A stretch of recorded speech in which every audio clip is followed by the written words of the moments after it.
Un décor féerique, celui de Disneyland Paris. Et cette centaine de figurants prêts à jouer les faux convives à ce qu'ils pensent être un vrai mariage. Celui de Margot et Jack.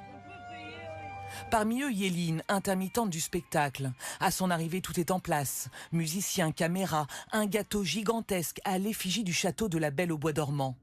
Mais le conte de fées va tourner court lorsque tout le monde s'aperçoit que la mariée est une fillette de 9 ans. J'ai vu une enfant en blanc, avec une robe, avec une crinoline, et une dame qui l'a soulevée. C'est ce qui m'a choquée. J'ai vu que...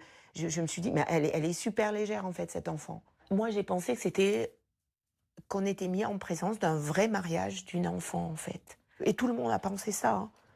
Quand ils nous ont dit, elle est mineure, elle a 9 ans, toutes les mères de famille, personne n'a pensé que c'était une blague. La sécurité de Disney interrompt la cérémonie et appelle la police. Il s'agissait en fait d'une mise en scène, un faux mariage filmé. Son prix, au moins 130 000 €. Le commanditaire présumé, l'homme censé épouser l'enfant ce jour-là, est interpellé. 39 ans, de nationalité britannique, il est inscrit au fichier des auteurs d'infractions sexuelles dans son pays. Les participants ont été recrutés via cette annonce sur les réseaux sociaux. La prestation était payée 200 €, présentée comme une répétition de mariage haut de gamme. Cette autre figurante ne s'est pas méfiée.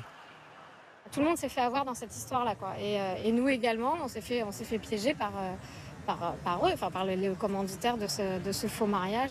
La fillette est de nationalité ukrainienne. Selon le procureur, cette jeune fille n'a subi aucune violence, ni physique, ni sexuelle. Pourquoi une telle mise en scène? À qui était destiné le film?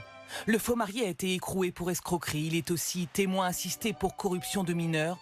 Selon son avocat, l'homme nie avoir commandité cette troublante cérémonie.